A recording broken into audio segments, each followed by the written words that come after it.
Сайн байцгаана уу? Намайг Жак Буркинс гэдэг хөрөг нэвтрүүлгийг таалан сойрхон уу. 20-д оны үеийн Чикаго хотын тэмцэл дуустдаггүй сөрөг намууд эсэргүүцлэн илэрхийлжгүй ард болон амар тайван байлгадаггүй хүчирхийлэгчдээр дүүрээд байсан юм а. Эдгээр үйл явдлын ихэнхийн ард ердөө нэг л хүн байсан. Тэд түүнийг сорвд гэж хочилдог байсан бөгөөд Ал Капоне нэртэй нэр доод ертөнцийн хамгийн хүчирхэг хүн байсан юм. Өнгөрөх 120-д оны үед хэдэн зуун сая доллараар хэмжигдэх гэмтэргийн эзэнт гүрний хаан нь Ал Капоне байсан билээ. Өөрөөр хэлбэл түүний хаанчлал Чикаго хотыг тэр чигт нь хамардаг байсан. Түүний зан чанарыг өгөөмөр баян болон харгас эрцгийн холимог гэж тодорхойлно. Тэрээр түүнд тусалсан хүнийг харамгүйгээр шагнадаг байсан. Туслаагүй нэгний ч гэсэн харамсахгүйгээр хөнөөж чаддаг байсан юм. Ингээд өнөөдрийн хөрөг нэвтрүүлгээр нь түүнийг сайн таньдаг байсан болон харгас хэрцгийллээс нь гарч чадсан хүмүүсийг өөрчилсөн болно.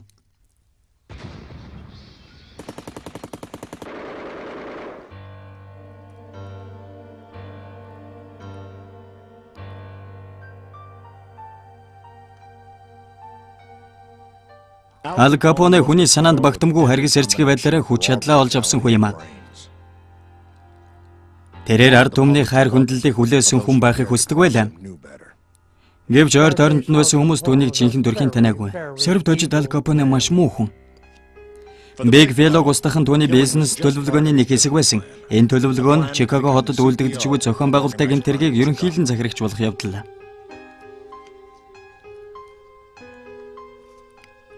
Ал Капоне их дураараа хүн байсан юм а. Тэр хууль ёсны ажил эрхлэхийг хүссэн бөгөөд боломж нь байсан бол General Motors-ын захирал болохоос ч бодохгүй байсан юм. Харин тэр хуурай хууль гарах үеэр согтууруулах ундаг хууль босаар үйлдвэрлэн борлуулах үйл ажиллагааны хаан болсноор сорвд хожид Ал Капонеч корпорацийн гүйцэтгэх захирлаас илүү олны танил болсон юм. Тэр дэлхий дээр хамгийн алдартай гангстер дээрэмчин.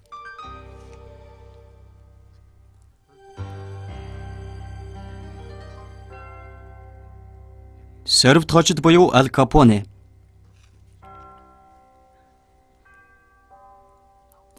Альфонс Капоне нь 1899 онд Америкт төрсэн бөгөөд энэ гэр бүлийн хамгийн анхны Америкт суурьшсан үе удам. Түүний эцэг Италийн Неаполь хотыг орхин Америкт олон сайхан мөрөөдөл тээсээр ирсэн.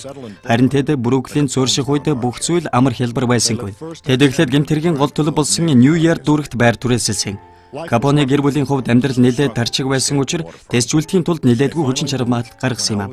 Ингээд айлыг 10 настай болох үед нөхцөл байдал дэрдэж сэргэлдэх хот руу нүүсэн юм. Тэр бараг л төгс эзэг ихтэй байсан юм. Түүний ээж маш шашинчлаг хүн байсан бөгөөд насан эзлэх хүртлээр өөрийн шашин дүүнэнч байсан хүн. Харин эцэг нь олонний хүндлэлийг хүлээсэн үсчин байсан юм. Энэ байдлаас дүгнээд үзэхэд бүх хүүхдүүд нь мөн л адил олонний хүндлэлийг хүлээхээр сайн хүмүүс болж өсмөр. Гэтэл тэд бүгд гинт хэрэгтэн болцгоосон. Аалын гинт хэрэгтэн болох замнал хүүхэд ахуй цагаас нь эхлэлтэй. Балчир байхаас хотынхон хамгийн чанга дээрэмчдийн бүлгэм дэлсэж, хулгайхийн зарим тохиолдолд хэрэг гарвал нудраг зөрүүлээд авдаг байжээ. Залуу айлд онцгой чанар байсан бөгөөд энэ нь хөрш айлуудаа бусад бүлэглээс хамгаалах эрмэлзэл. Өөрөөс нь баг зэрэг ах хүүхдүүд хөрш авгайхан цовд суугаадаг нэвтрүүлгийг аваад зүгтвэл хүүхдүүдийн дээрэмчдийн бүлгэмийг тэр дорн зохион байгуулад өнөө хулгай хийсэн хүүхдүүдийг барьж авч зодон ховцос угаагчийг эргүүлэн авчирдаг байсан гэдэг. Үүнийхээ дараа тэр жижиг хэмжээний баярын жагсаалыг хийж ингэх явцдаа өөрийгөө ард түмний баатар гэж төсөөлөх дуртай байсан байгаа юм. Робин Гуд мэт баатруудын замналаар явна гэдэгт итгэж байсан байх л да. Капоне сургууль гэхээс илүү гудамжинд өсч хүмүүжсэн. Тэр 6 дугаар ангид байхдаа багшийнхаа нүүрлүү цогсноос улж эрхлэгчийн өрөөнд дуудуулан тэр даруйдаа сургуулиас өгдөжээ. Түүний хамгийн түрүүнд сурсан зүйл нь байгаа хэрхэн онох. Эхлээд бильярдын ширээн дээр, дараа нь буугаар. Тэр хэрэг тарж төвөгөдөж байсан ч гэр бүлдээ тус нэмэр болдог байлаа. Тэр шударгаар амьдрах гэж оролдох явцдаа зэвсгийн үйлдвэрт угсрагч, боулингийн төвд бай өргөж болон номын үйлдвэрт цаас зүсэгчээр тус ажиллаж байжээ. Тэрнийг Кони Айленд дах Харвард Ин гэдэг шөнийн цэнгэний газар хаалгач хийдэг байсан гэцгээд юм. Гэхдээ энэ мэдээж тоглоом байсан юм а. Учир нь энэ газрын эзэн гангстер Фрэнки Йели байсан бөгөөд Капоне энэ хүнээс л Нью-Йоркийн дээрэмчин гангстеруудын амьдралыг сурсан байх л та. Яг энэ үед Капоне Лина хэмээх дүүгээ хамгаалах гэж оролцсон танхаа балмад идэхэд Фрэнк Галучито таарсан юм а. Тэр 18 настай Капоны нүрэнд үрдийн сорь үлдээсэн юм а. Капоне ширээлүүд өхөн ирж Лена доортод хангалттай чанга байна гэж хэлэх үед хажуугийн ширээн сууж байсан хүмүүс гайхан толгоогоо эргүүлэн харж байсан гэдэг. Учир нь тэрний ярианы өнгө айсыг хачин байсан болохоор тэгээд тэр хонгор мөн чи үнэхээр сайхан өгцөхтэй юм. Энийг магтаал гэж ойлгох уу? Үнэн шүү гэж хэлсэн байгаа юм. Охин дүүгэн доромжлохыг харсан Галучио худаг гаргаж ирэн Габоны зүүн хацрыг зүссэн байна. Ингээд Габоны өөрийн хамгийн үзэн яддаг нэр болох Сорвт хэмээх хочийг авсан юм а. Тэрийн сорвноос их ичдэг байсан. Заримдаа энгсэг түрхэх мөн зураг ихэвчлэн баруун талаасаа татуулна. Мөн дайны үед ийм сорвтой болсон гэж худлаа хэлнэ. Энэ үед түүний анхаарлыг Бруклиний дээрэмчдийн бүлгэн онцгой ихээр татсан бөгөөд Жони Торио Капоны хувьд үлгэр жишээ хүн болсон юм. Торио Чикаго руу ухаант ноён Биг Жим Колисмогийн үйл ажиллагааг үргэлжлүүлэхээр нүүжээ. Биг Жим хууль бус мөрөөдөө тоглоомын газар болон эмсийн хүрээлэнг эзэмшдэг байлаа. Колосмигийн шөнийн цэнгэний газар хотын төвдөх хамгийн хөлөдлөгөн ихтэй газруудын нэг байдаг байсан юм. Урлагийнхан гангструуд улс төрчид нэг газар цуглан наргиж цэнгэн. Биг Жимийн эзэнт гүрний хүч сулрлаа. Ториод зүрх зоригтойгоос гадна зузаан хэдвчтэй туслах хэрэгтэй байсан юм. Ингээд тэр Аль Капоныг ажилд авсан юм а. Хуурай хуулийн үйл явцтай холбон үзсэн ч тэр Капоне Ториогийн хувьд алдаж болохгүй эрдэнэ байсан юм. Хүмүүс согтууруулах хундаа хэрэглэхэ болохгүй гэдгийг тэр мэдж байсан. Тиймээс энэ тэрний хувьд татвар төлөхгүйгээр бизнес эрхлэх сайхан боломж. Капоне дөнгөж 19 настай эцэг мөн эр нөхөр боллоо. Тэр өөрөөс нь 2 насаар ихч Ирланд гаралтай Мэй Кофлин хэмээх бүсгүйтэйгээр ирсэн юм а. Аал болон Мэй дөнгөж мэндэлсэн хүүхэдтэйгээ хамт 1919 онд Чикагод нүүн ирсэн. Энэ цагаас хойш хотын түүх үрд өөрчлөгдсөн юм. 20-ад оны үеийн Чикаго хот бузар булаагаар дүүрсэн байсан гэхэд хэлсдэхгүй. Галзуу шөнийн амьдрал, газар саагүй гарах гэмтэрэг, харигтан согтууралт. 1920 оны 1 сард хуурай хууль батлагдсан явдал хууль бусаар орж ирэн хүссэн бүхнээ авч замд нь хөндлөсөн хямбгаагч цааш нь харуулхад бэлэн болсон 20 настай Аль Капонегийн хувьд онцгой урлаг болсон юм. Хэдхэн жилийн дотор Чикаго хотын түүхэнд урд хожид байгаагүй өргөн цар хүрээ бүхий гэмтэргийн байгууллагыг тэр бий болгосон. Үүнийг хийхин тулд тэр эхлээд өөрийн босс Жони Ториогоос их зүйл шаардлагатай болсон юм а. Жони Капонегийн зөвлөгч байсан. Капоны Торио дүнлэгдэх үнэлэмж бусдаасаа дээгүр байдаг байсан юм. Торио хэзээ нэгэн өдөр энэ залуу намайг амжилтанд хүргэх бах. Тэм учраас би тэрнийг хажуудаа байлгах болно гэж хэлж байсан удаад. Тэрний ажил биеийн үнэлэгчдийн газар ажиллахаас эхэлсэн юм. Тэр баарны үйлчлэгч, хаалгач, зөөгч, зарим тохиолдолд хүмүүсийг өдөн хатгаж, урьж оруулагч ажил гүйцэтгэдэг байсан. Тодорхойлбол тухайн газрын гадаа зогсоод зөрөн өнгөрчүү хүмүүст залуу минь дотор маш дажгүй бүсгүүчүүд байна шүү гэж хэлэх маягаар л та. Капоны ажил үргэн гүйцэтгэдэг гол газар нь Колосмогийн шөнийн цэнгэний газар байлаа. Учир нь энд хотын дээдчүүл ихэд цуглана. Ториогийн хувьд урсан орж ирэх их хэмжээний доллар чухал байсан бөгөөд үүн төрөх зам нь хууль бусаар согтууруулах ундаа борлуулах явдал гэж үзсэн. Харин түүний босс Биг Жим Колосмо өөрийгөө хангалттай баян гэж үзсэн бөгөөд шинэ бизнес эхлүүлэх бодлого байсан. Биг Жим байгаагүй бол Торио хүч авч чадахгүй байсан. Гэхдээ одоо Биг Жим хэрэггүй болсон. Тэрний хэнийг нь цааш харуулах хэрэгтэй. Энийг зохицуулах хүнээр Аль Капоныг сонгосон юм. Алан Нью-Йоркийн албан ёсны босс болох Фрэнки Елийг аллагыг үйлдвэрлэхээр хөлсөлсөн байна. 1920 оны 5 сард Биг Жим өөрийн шөнийн цэнгэний газрын хүлээлгийн танхимд алуулжээ. Капоны үйлдэлсэн аллагын онцлог шинж нь энэ хэргийн хэв маягаас үүдэлтэй. Урдаас сайтар төлөвлөсөн бөгөөд гэрчүүдийн ой санамж гэнт тусддаг. Ингээд Торио Капоне хоёрын зам нээлттэй болж хууль бусаар согтууруулах ундаа борлуулах бизнесээ хэмжээний мөнгө цудхан орж ирсэн. Капоне хэдийгээр мэдрэмж сайтай байсан ч засаж сайжруулах зүйлс байсаар байлаа. Торио Капоны сул талуудыг засахыг оролдсон. Нэг жишээ гэтэл Капоныг аялгын сайжруулахын тулд оройн сургуульд сур гэсэн. Уг нь тэр Бруклиний аялахтай баймар. Гэтэл бодит амьдрал дээр тийм байгааг. Хожим тэрнтэй ойр байсан хүмүүс тэрнийг ямар нэгэн тодорхой аялахтай байгаагүй гэж хэлдэг юм л да. Гэмтэргийн ертөнцийн түүний нэр нөлөө маш хурдан өсч байлаа. Гэсээ хэдэж тэр өөрийгөө хэзээж гэмтэрэгтэн гэж үзхийг хүсдэггүй байсан юм. Үүнээс илүүтэйгээр дүүр болон мөнгөөр худалдаж авч болох бусад сайхан зүйлсэд дурлан шунагч гэж нэрлэнэ. Тэр тухайн үеийнхээ хамгийн дэгжин хэнцэр хувцсыг өмсдөг байсан юм. Бруклинчүүдийн загварч гэж бас арай тодорхой болохгүй байх л да. Шар болон ногоон загварын гол өнгө байсан. Ихэнхдээ сүүн цайвар өнгийн том хөрөмтэй. Мөн 11.5 каратын $50,000 үнэтэй ягаан туяатай алмаз бөгж зүүн.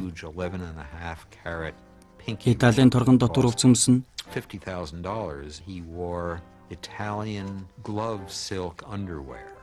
Түүний загварын хэм маягт үндсэн тод донждоо гэсэн утга бүхий Снорки хэмээх хож өгсөн бөгөөд энэ хож түүнд таалагддаг байжээ.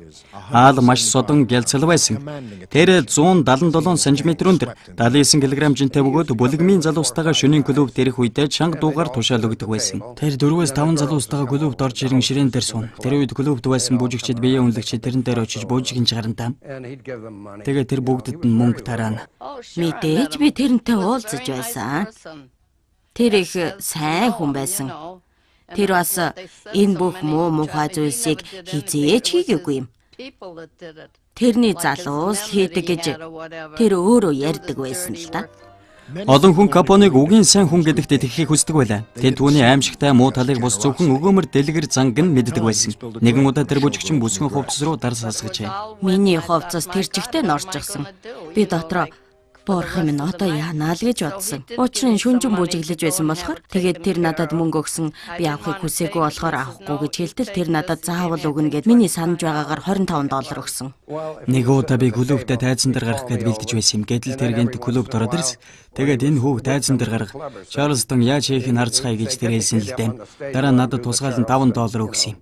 Юрбусын санагдчих байсан. Капоне гэр бүлч бас түүнийг юр бусын гэж бодож байлаа. 1920 онд эцгийгээ өнгөрсний дараа Капоне гэр бүлийнхнийгээ Чикагод авчран хамтдаа South Side-д байрлалтай 15 бүхий хувийн байшинд амьдарч эхэлсэн байна. Тэр ах нарыгаа өөрийн ажилд татан оролцуулж охин дүү нартаа тусалдаг байсан байна. Түүний хамгийн бага охин дүү өнгөрөх үед ахыгаа өмгөөлсөн удах бүхий загталдан би түүний гэр бүлээс гадуур халиваа үйл ажиллагааны талаар юу ч мэдэхгүй, бизнесийн талаар яригдсан ямар нэгэн тодорхой зүйл огт санахгүй байна гэж бичсэн байлаа. Үнэхээр ч тэр гэр бүлээс гадуур харилцаанд байхдаа тэс өөрхөн болдог байжээ. Тэр үнэн ч байгаагүй үргэлж ямар нэгэн гэр бүлээс гадуур харилцаа үүсгдэг байсан. Янз бүрийн хүүхнүүд биеэ үнэлэгчтэй байнга холбогдно. Маш их уун гэртээ харихгүй олон хоногор явдаг байсан. Маш олон хоногор үндэ гэртээ амьдардаг байсан гэж хэлж болно л доо.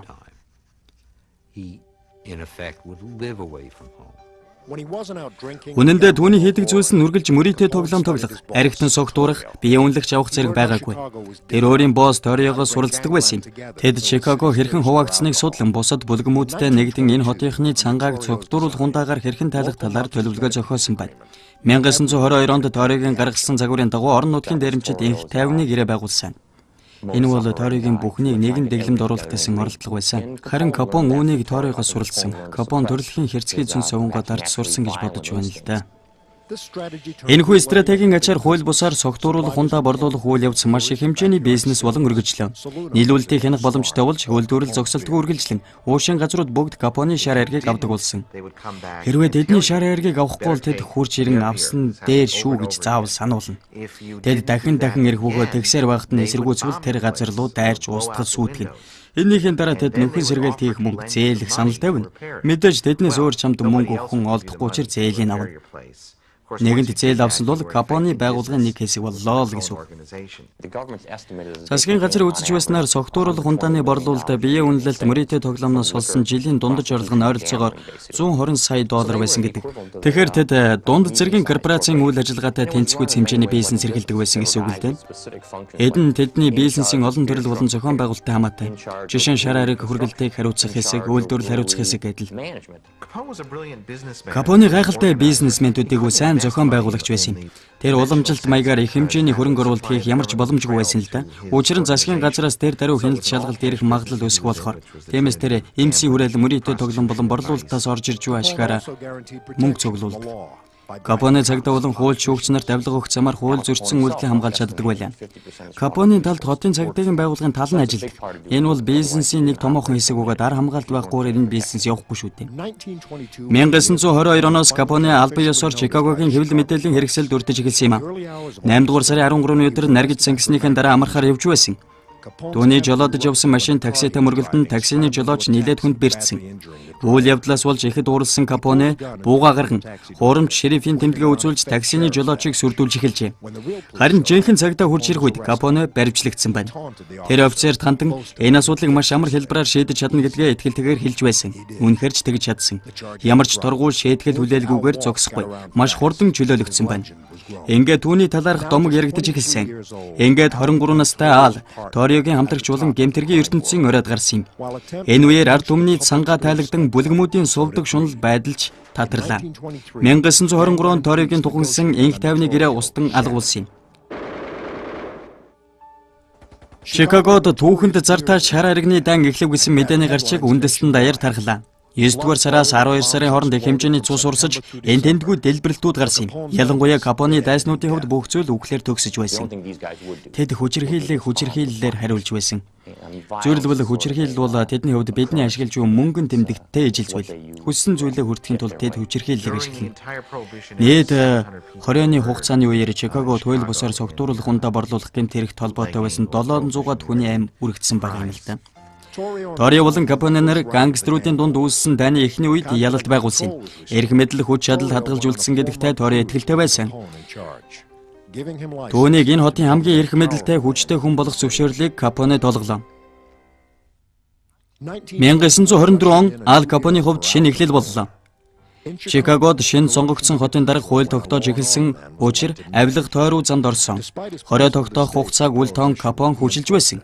Ал үүнийг хотын захуудад өсөж томрох боломж гэлээ. Сисерогоос эхэллэн тавьсан. Энэ үйл явдал тэрнийг маш хүчирхэг гэмт хэргийн бүлгэмийн удирдагч мэтээр харагдуулсан л да. Зөвхөн хотын төвд гэлтгүү хотын захын дүүргүүдэд хурж ажилдаг болсон хэсгийн бүхэлд нь хянах боломжтой болгосон. Сисеро Капоны бүлгэл зөв сонголт байсан юм.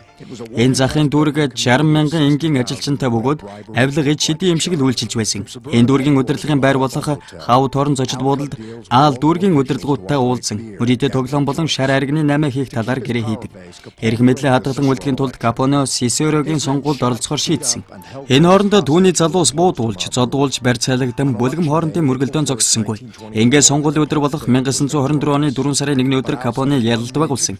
Гэвч Ал тэр өөр нэг үйл явдлаас болж их шаналсан. Түүний 30 настай ах Фрэнк Чикагогийн цагдаад буудуулан амь үргэжсэн. Фрэнк Капоны өхөл Алд гүн гүнзгийгээр нөлөөлсөн л дөө. Тэр нээлттэй Жонни Торито төстэй даримчны төрхтэй байснаа илүү сэтгэлээр унсан. Дарангуулах байдалтай танхаа балмад этгээд болон хөрс. Магадгүй хүсч тэмүүлжүүл зүйлдээ хүрэхээс өмнө тэрний амьдралч бас нэг хормын дотор дуусч болох юм гэж бодогдсон байх.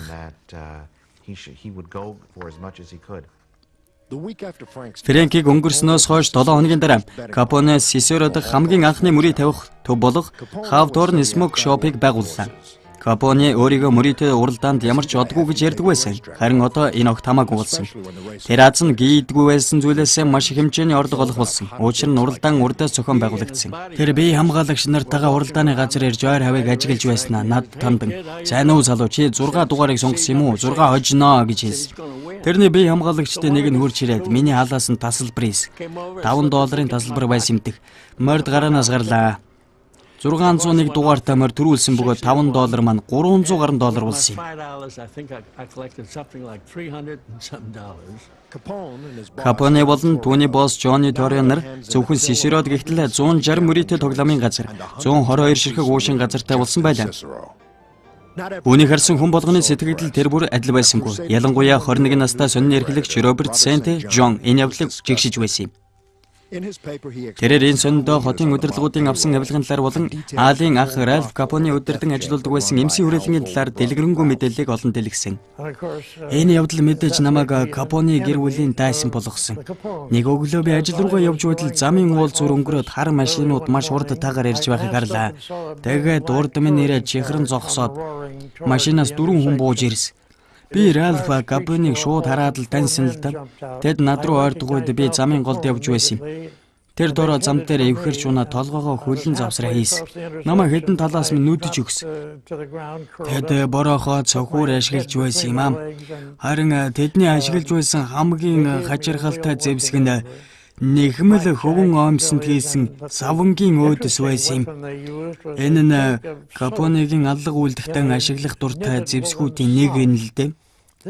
Учир нь энэ зэвсгийг ашиглан хүзүүний суур яс руу мөн гавлын яс руу цохиул тэр хохирогч нь шууд л тэр дороо л үхдэг байсан. Энэ удаад Зевсийг эд шидэ үзүүлсэнгүй. Saint John амьд гарan эмнэлэгт хэвдэн эмчлүүлсэн юм. Эмнэлгээс гарах өглөө би төлбөрөө төлөхөөр очтол төлөх хэрэггүй. Чиний төлбөр өнөө өглөө хийгдсэн гэж хэлсэн. Би ямар нэгэн эндүрэл гарсан бол тоо гэж хэлтэлтэд төлбөр төлсөн хүний гаднах төрхийг тодорхойлж өгсөн юм. Тэр хүний гол шинжин 100 хазар дээр хөнгөн сорвтой байсан гэж тэднэр хэлсэн юм. Энэ бол Капоне байлаа. Тэр эмчилгээнийхэн зардлыг төлөх замаар Saint Johnтой холбоо тогтоон тэрний сонин удирдлагад авах бодолтой байсан. Сахын дүргүүдийг харьяалдаа авах нь Капоны хувьд амархан ажил байсан. Chicago Heights дахь орон нутгийн бүлгэмд бүлгэмүүдийн хоорондох дайнд ялгалтанд туслахын хариуд хууль бусаар цогтууруулах хундаа наймаалах сүлжээндээ тэднийг нэгтгэн уламыг хашиг орлох болжээ. Chicago Heights-аас олох орлого ойролцоогоор $36 сая хүрч байсан гэх баримт мэдээж байдаг юм. Өөрөөр хэлбэл тэнд амьдарч буй хүмүүсийн тоо Капоны сүлжээний цар хүрээгээр 2 дахин өргөгдсөн гэсэн үг. Капоне өөрийн хүчийг Chicago Heights-ын орон нутгийн бүлгэмтэй нэгтгэлээ. Хотыг авилгал захирах болсон. Нэг үе хүн бүр тэрэн дээр очиж гар барин найрсгаар мэдчилдэг болсон л доо.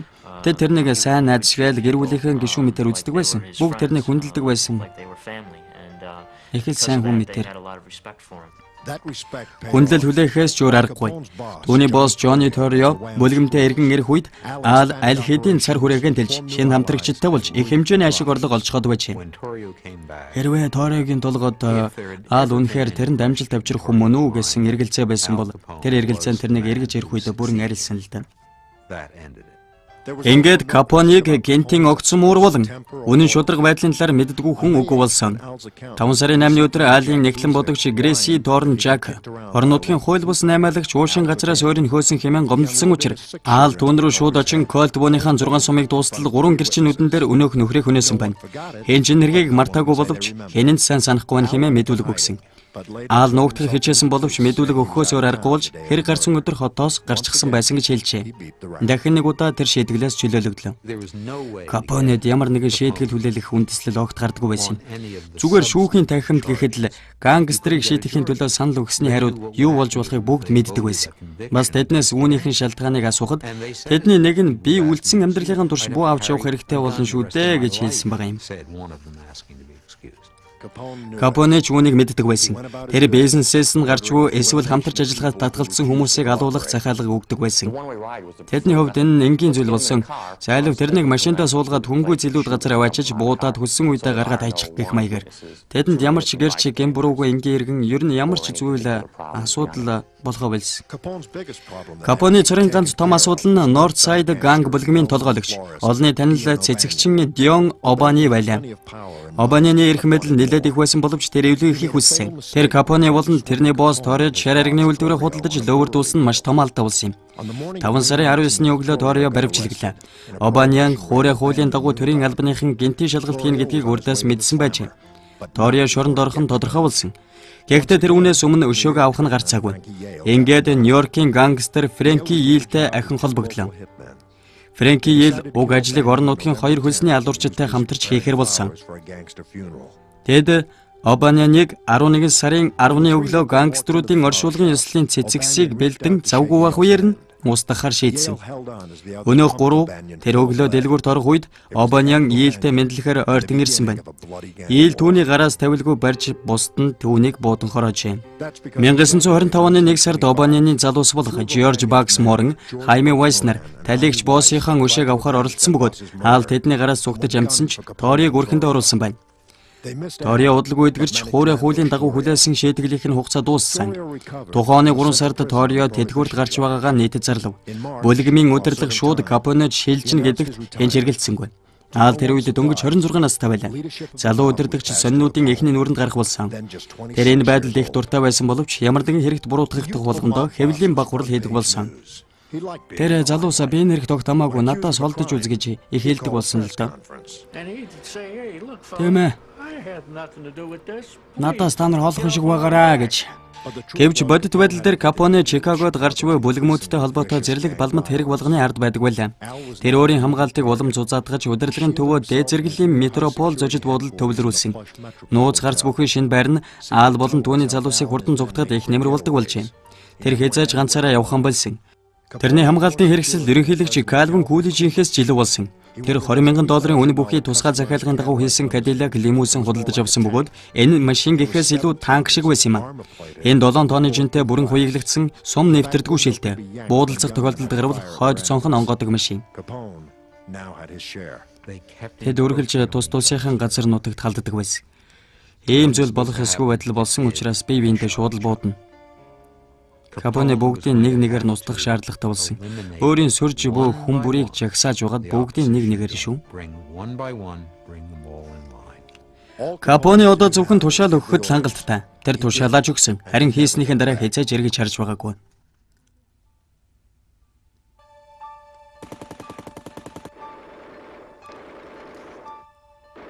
$1925 он гэхэд дайны байдал улам гарч, бундуу энэ тэндгүй гарах боллоо. Капоне болон түүний дайснууд Томми Ган хэмээх шин зэвсэг хэрэглэдэг болсон байна.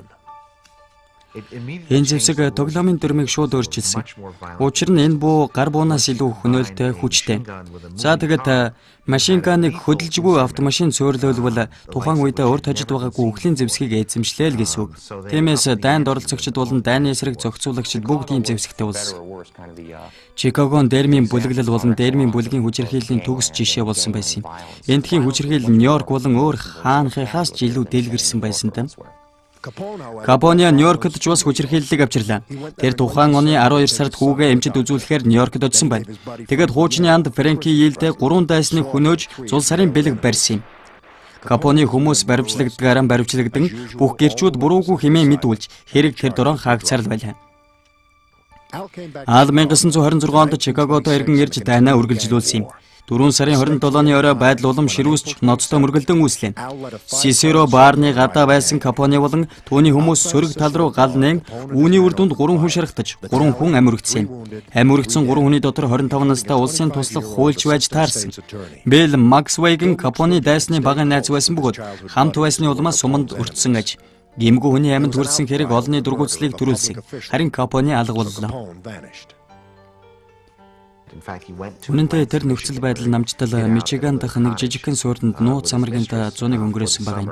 Хэсэг хугацаа өнгөрсөний дараа тэр Иллинойсын өдөрдох албан тушаалтнуудад тохиролцсон сайн дураараа тэдний хяналтанд очсон л доо. Өргөн хэмжээний мөрдөх үйл ажиллагаа 6 дээд шүүгчдийн оролцсноос үл хамааран Капоне хэрэгээс мултарч чадлаа. Тэр ахаад л буруугүй гэдгээ тунхаглан зарлаж чөлөөлөгдсөн. Капоне олонний дунд хурж болшгүй гэсэн сэтгэл үлдээсэн. Нэг өдөр тэр шүүх шорон цагдаагийн хэлтэс дээр очиод тэрнийг баримтлагыг хүсч буй ямар нэгэн цагдаа цэрэг шүүгч прокурор байна уу гэж асуусан гэдэг. Мэдээж хинч үг дуурайг. Дуурч зөрөглөхгүй. Чикагод 90 сурвалжлагдаагүй гэдгийг харуулахын тулд тэр хэвлэл мэдээлэл ихнийг дагуулад явж байсан байгаа юм л да.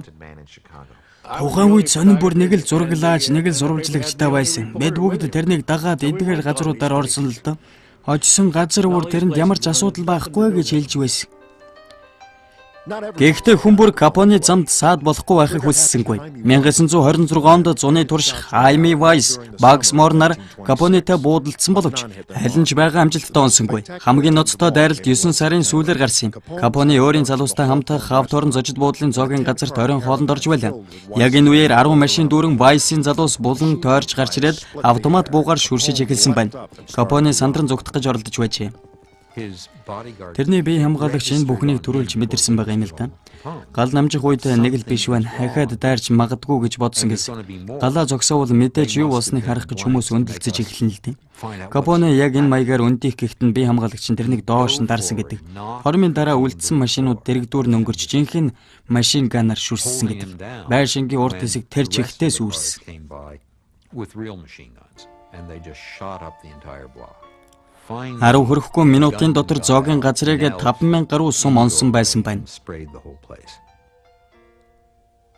Тухайн газар тэр чихтэй сүрсэн боловч хамгийн гайхалтай нь хэний ч юм үргэлдээгүй байна. Халдлагад өртөн шархадсан хүний эмнэлгийн төлбөрийг Капоне гаргаад хамаг анхаарлаа Вайсыг хөнөөхөд хандуулсан. Капоне Вайс болон Морн нарын удирдлагын төв байдаг газрын эсрэг талд байр түрээслэхийг залуустан тушаалаа. Тэгэд Вайсыг зам гарч байх үеэр нь буудан хүнээсэн. Ингээд нэг асуудал алгууллаа. Тун удалгүй Багс Морн Нордсайд гангийн толгойлогч боллоо. Капоне өөрийгөө Вайсийн хэрэгт ямар ч хамааралгүй гэдгээ хэлхийн ялдамт харамсаж бууга илэрхийлсэн байна. Үүний дараа 10 сард Капоне Морн болон бусад бүлгийн толгойлогчдод инхингэрээ байгуулжээ. Аалын талаар энэ бизнес хүн бүрд хангалттай хүрнэ. Үүний төлөө нэг нэгнээ хүнэх ямар ч шаардлага байхгүй гэж хэлж байсан юм. 27 нас хүрчгүй түүний эрх мэдэл гэмтэргийн ертөнцид уламл өссөөр. Гэвч тэр өөрийгөө олон нийтэд 400 гаруй ажилчид хамт олонтой хэдэн сая долларын эргэлт бүхий бизнестэй шулуун шударга бизнесмен гэж харуулахыг хүссэн юм. Яг үнэндээ тэр нэг машин ганаар шүршиж буй тэргэнд суусан байхаар харахаасан илүүтэйгээр удас чөлөө завгүй дуугар халбан тасалгаанда залуу захирлуудтай хурлахын тэрний шийдвэрийг хүлээн зогсож буй байдалтай байхад нь олж харах байсан. Тэрний ажлын өдөр ийм л байдаг байсан. Энэ тэрний ямар төрлийн гэмт хэрэгтэн байсныг харуулж байгаа юм л да. Орчин үеийн гэмт хэрэгтэн.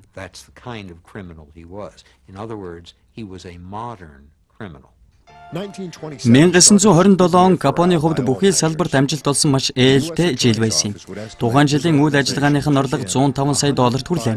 Түүний хуучин андуудын нэг Big Bill Thompson Чикаго хотын даргад нэр дэвшин өрсөлдөхөр боллоо. Үүний гол зорилго нь Капонед хотын удирдлагыг бүрэн шилжүүлэх явдал байсан юм а. Ингээд санаа намарсан Капоне аялж зугаалж эхэллээ.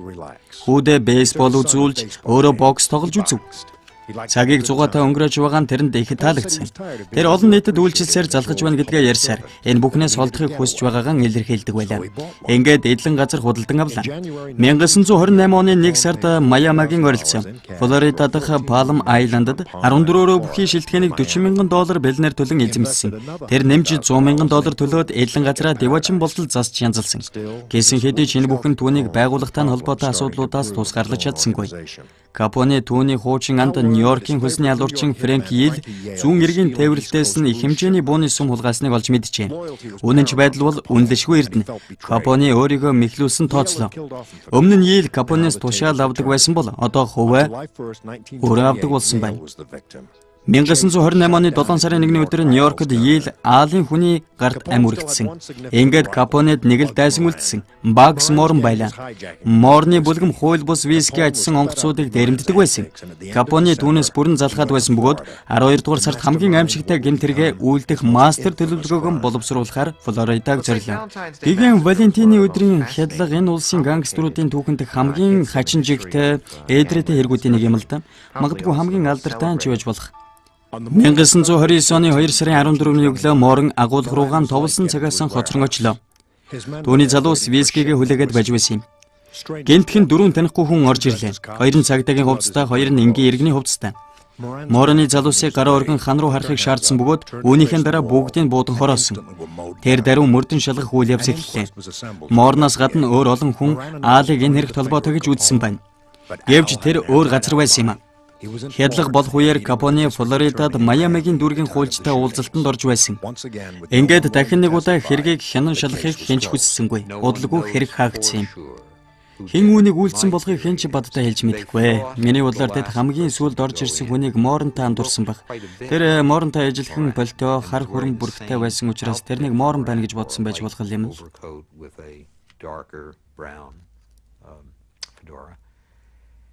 Хот байтугай улс даяараа энэ хэрэг бүгдийг цочрол оруулсан. Өмнөх цус урссан хэрэгүүд мартагдаж амжаагүй байдлыг Гэгээн Валентины хядлага болсон нь байдлыг уламж дэвэргэлээ. Капонед зугдах зам үлдээгүй бөгөөд тэр бүхий л хууль цагдаагийн байгууллагыг овоо хараанд бүрэн өртсөн юм а.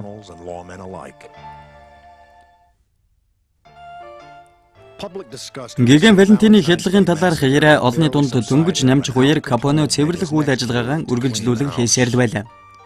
1929 оны 5 сард Джон Скалис болон Альберт Ансуалмин нар өөр нэг хөлсний алуурчинтай хамтран Капоне руу дайрах гэж байна гэсэн мэдээг Аалын туслах олж мэдсэн. Капоне тэднийг Индиана дахь байшинтаа өрсөн байна. Тэд эхлээд хурлахын дараа нь дар сууж хоол идэн үдшийг маш сайхан өнгөрөөсөн. Үдэшлэг дуусах үеэр бие хамгаалагч нар тэднийг бейсболын цохиураар зодсон. Мэдээж буутахаас өмнө шүү дээ.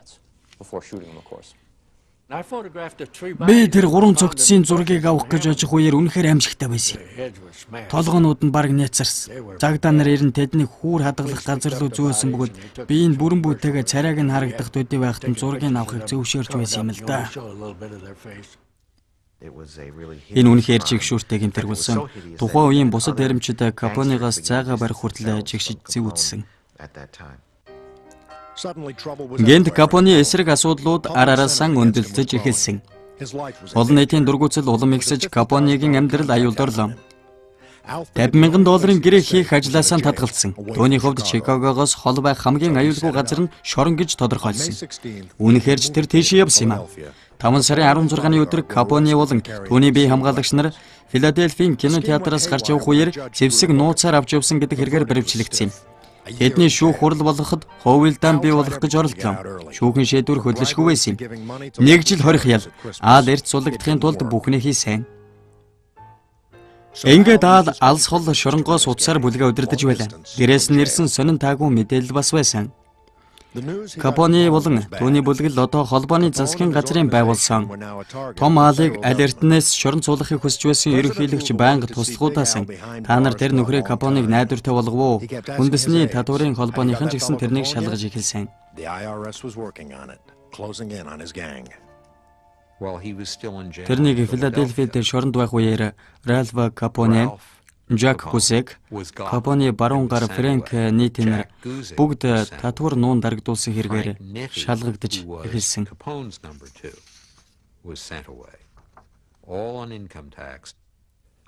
1930 онд шоронгоос дөнгөж гарангууд шинэ асуудлууд тэрнийг хүлээж байлаа. Тэрнийг Чикагогийн гэмт хэрэгтэй тэмцэх хэлтэс иргэдийн номер 1 дайснаар тодруулсан байлаа. Харин тэр өөрийгөө сайн залуу гэж харуулахыг хүсдэг. Капоне үүнийг далимдуулан өдөрт 3,000 өлсгөлэн хүмүүст үнэгүй хоол өгөх шөлний газар нээсэн юм а. Яг бидэнд хэрэгтэй энэ газар шөлний газар бий болгосон Ал Капоныг магтан дуулмаар байна. Капоне өгөөмөр сэтгэл хэвлэл мэдээлэхний нүдэнд тэрнийг ард түмний баатар мэтээр харагдуулж байсан. Гэвч тэр 6 дугаар сард хэвлэл мэдээллийн салбарын үнэнч зүтгэгчийн алдлаа. Чикаго дөрөвний сонины эрхлэгч Джек Ленгл Капоны дайснуудын нэгнийх нь гар тамиа алдсан юм. Би тэрнийг хараад өө бурхан минь Джек вэ шүү дээ гэж бодсон. Би тэрний зургийг аваад цагтаа дуудсан. Джек Ленглийг алчихсан бай шүү дээ. Тэрэнд ямар ч буруу байгаагүй гэж бодогдож байсан л да. Джек Ленглийн өшөөг авахын тулд Капоне шин дайсантайгаа нүр тулах хэрэг гарсан юм. Түүний дайсан холбооны засгийн газар байлаа. Олон нийтийн байдал хорионы хэсэг төлөөлөгчдөд Капоныг хорих хүсэл үлдээсэн юм. Аалаар удирдуулсан хөршгүй хүмүүс хэвлэлд зориулж уур хилэнгээ харуулсан. Аль хэдийн Капоны шилдэг туслахуудыг хорчиход байсан IRS-ийн татварын байцаагчид засгийн газрын жинхэнэ бааtruуд байсан юм. Гэвч тийм амар байгаагүй. Хууль ёсоор аль нэг ч зүйл эзэмсэж байсангүй. Тэр мэдээж үйл хөдлөх хөрөнгөтэй байж болохгүй. Тиймээс Флорида дахь байшингаа эхнэрийнхээ нэр дээр, Чикаго дахь байшингаа ээжийнхээ нэр дээр, машина эхнэрийнхээ нэр дээр шилжүүлсэн байна. Тэрэнд орлогын тайлан байгаагүй. Мэдээж нэгтлэн бодогчдод нь тайлан байсан. Эцэст нь засгийн газрынхан тайлан олж аваад нууц кодыг тайлсан. Тайланд тусгагдсан кодыг тайлж Капоны хувийн тайлантай харьцуулснаар бүгдийг илрүүлэх боломжтой болсон юм. Then track them back to Capone himself. Бүхий л нотлох баримтыг цуглуулахад 5 жил шаардагдсан байна. 1931 оны 6 сарын 5-нд Альфонс Капоне 1925-аас 1929 оны хооронд 22 орлогын данс ашиглан албан татвараас зайлсхийсэн болох нь батлагджээ. Шүүх үйл ажиллагааг Америк нэгдсэн улсын шүүгч Жорж Куи Джонсон удирдан явуулсан бөгөөд Капонед $25,000 торгуул ногдуулсан байна. Капоне энэ хэргийн үр дагаврыг хянахын тулд эрх мэдлийнхэн хэмжээнд хийж болох бүхнийг хийсэн. Капоне эцгийг маань хөнөөлөхийн тулд 5 танхаа этгээдээ хөлсөлж байсан. Ийм зүйл болно гэдгийг таамаглаж байсан учраас засгийн газрын нууц албыг томилж тэднийг олж илрүүлэн Капонед анхааруулга өгч байсан л да. Энэ шүүх хурал болохын өмнөхөн болсон юм аа. Эцгийг маань үргэлж хамгаалan тэр Чикагогоос нэлээд хол орших хувийн байрантаа нууц албаныхантай хамт байдаг байсан. Тэрнийг амьд үлдээхийн тулд ингэхээс өөр арга байгаагүй юм л та. Капоне эхлээд тохиролцохыг хичээсэн боловч шүүгч үүнийг огт тоосонгүй. Дараа нь тэр хэлтвчээ онгойлгон шүүх бүрэлдэхүүнийг худалдаж авах гэж оролдсон байна. Үүнийг олж мэдсэн шүүгч 10 сарын 7-ны өдөр болсон шүүх хурлын өмнөхөн шүүх бүрэлдэхүүнийг өөрчилсөн. Үнэн дээр Капонед өөрийгөө хамгаалах ямар ч үндэслэл байсангүй. Хөлсөө туслуулан ажиллаж буй бага цалинтай энгийн ард иргэд хүртэл татвараа төлж байсан тул их хэмжээний орлого олдог, их хэмжээний зарлага гаргадаг том айлыг өрөвдөх хүн даанч гарсангүй. Шүүх үйл ажиллагаа 9 цаг үргэлжилсэний эцэст Ал Капоне гин буруутай болохыг тогтоосон л доо. Зөвхөн татвараас зайлсхийсэн хэрэгээр шүү дээ. Тэрний үйлдэлсэн аллах, мөрийтэй тоглоом, бусад бузар хэрэгүүдээс болж ингээггүй. Ийм аргаар л тэрнийг шийдэх боломжтой байсан юм. Хаамаа шинийг сайн гүйцэтгсэн. Капоне 11 жилийн ял сонссон. Тухайн үеийн ямар ч татварын хэргийн хамгийн хүнд шийтгэл. Тэр өмнө нь хязгаарч гэмт хэрэгтэн болж байгаагүй. Болж байсан ч 10-11 жил бус ганц л жилийн хугацаагаар шоронд сууна гэдэгт итгэлтэй байсан баг. Шүүх хурал тарсны дараа тэрээр сурвалжлагч нарт тайвшир залуусаа та нар намайг удахгүй харах болно гэж хэлж байжээ. Капоне давж заалдсан боловч ялагдал хүлээлээ. Тэр Чикагогийн Кук мужийн шоронгоос Атланта дахь засгийн газрын шорон руу шилжлээ. 1934 оны 8 сард тэр Алкатraz руу шилжсэн юм. Алкатrazд бүх зүйл өөр байсан. Түүний эрх мэдэл энд нөлөөлсөнгүй. 1936 онд шоронд хамт сууж байсан хоригдлог Капонегийн араас хайж дүрэн амьд нь хүрэх гэж оролдсон. 1938 онд тэрнийг тэмбүү өвчин туссан гэдгийг албан ёсоор оншилсан бөгөөд биеийн үнэлэгч найз охидынхоо нэгнээс туссан байж байна. Түүний биеийн байдал муудаж эмчилгээ хийх шаардлага гарсан. 1939 оны 1 сард Лос Анжелес хотын ойролцоох улсын нөхөн сэргээх эрүүл мэндийн төв рүү хүргэгдсэн. 11 сард нь шоронгоос суллагдан Балтимор дахь эмнэлэгт шууд хэвтсэн байна. Ал 1940 оны 3 сард Флоридад ирсэн бөгөөд үлдсэн амьдралынхаа турш өвчнөдөө шаналсан байна. 48 наснда буюу 1947 оны 1 сарын 25-ны өдөр зүрхэн зогссон таалал төгссөн. Түүний цогцыг Чикагод оршуулахаар болсон юм аа. 1947 оны 1 сарын маш хүйтэн өдөр байсан юм аа. 11 градус байсан шиг санагдаж байна. Их том хэмжээний оршуулах үйл ажиллагаа болсон. Олон зуун хүн цугларсан байсан. Хамтран ажиллаж байсан хүмүүсээс эхлээд хувийн бие хамгаалагч нар нь хүртэл ирсэн байсан л да. Хэдийгээр Ал Капоне ямар ч эрх мэдэл нэр хүндгүй болон гудамжигтай байдлаар өнгөрсөн ч гэсэн түүнд хүндэтгэл үзүүлэхээр гангстерийн бүлгмийн маш олон гишүүд цугларч байсан юмдаг.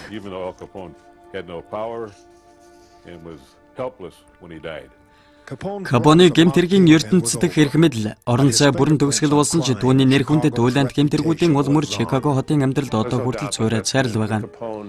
Капоне гэмт үйлглэл өнөөгийн Чикагогийн зохион байгуулалттай гэмт хэрэгтэй тэмцэх тасхийн үүслийг тавьсан. Энэ хотод эхлэл тавих үндсийг өгсөн юм.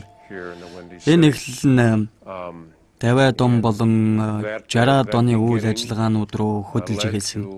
Бас 70 он руу. Тэгээд Капоне удирдлагын дор гараагаа эхэлсэн хулиганууд болон сонгогдож гарсан албаны түшимдийн хооронд нууц холбоо байсан баг. Чикаго хот өөрийн түүхээс Биг Алыг хасахыг хүссэнгүй. 1993 онд Капоне Чикагого нэртэй төвийг жуулчдыг татах зорилгоор байгуулсан байна. Түүний домог үргэлжилсээр би бол Биг Ал АК Альфонсо Капоне. Эцэг маань олон янзын үйл ажиллагаан дээр Ал Капоне хэмээх энэ хүний талаар дурсамжаараа дэлгэдэг байлаа. Тэр өөрийн бүхий л хүч чадал, авьяас, бэлэг, сүр мэдлэг, эр зөргөө нэгэн зүгт чиглүүлж чаддаг шаргуу хүн байсан гэдэг. Түүнийг сайн бизнесмен байсан гэдэгт энж марахгүй. Тэр их өвөрмөц, дурвулаам хүн байсан бөгөөд авьяас бэлгээ өөрөөр ашиглаж болох байсан л да. Харамсалтай нь тэр түүнийг эсэргээр нь ашиглаж үүний үр дүнд олон хүн өгсөн шүү дээ. Бас олон хүн зовж шаналж Чикаго хотын нэр хүнд унаж эхэлсэн.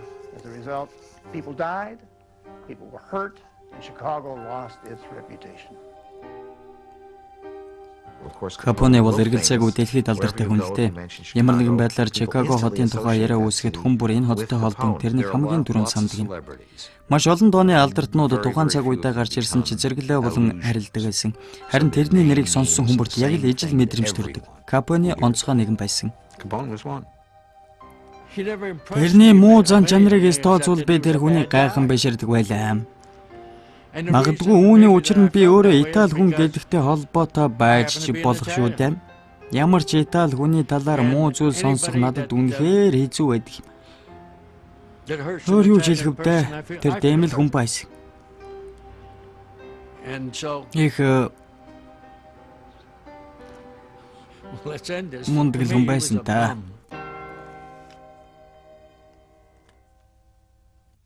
1933 онд эд хүчээ авч байсан Ал Капонийн домгийг үргэлжлүүлэн жуулчдыг татахын тулд Капони Чикаго нэртэй музейг уг хотод байгуулсан юм. Жуулчид тэндээс Капонийн зураг бүхий футбол худалдан авч гэгээн Валентины хядлагын талаар баримтад тэмдэглэл олж унших боломжтой юм. Энэ явдлаас хойш Капони 90 үе төгсгөл болж олон ч хүн баярлсан байх. Үнэн дээр Чикагогийн түүхэнд хамгийн их хүчирхийлэл үйлдсэн хүнийг мөнхлөн алдаршуулж музей барих нь утгагүй хэрэг гэж олон хүн үзэж болох юм л да. Гэхдээ та хүнд дургүй байсан ч дуртай байсан ч Капони Чикагогийн түүхэнд хамгийн алдартай нэрсийн нэг нь хэвээрээ л үлдэх болно. Та бүхэн хөрөг нэвтрүүлгийг үзлээ. Би бол Жак Буркинс. Баярлалаа.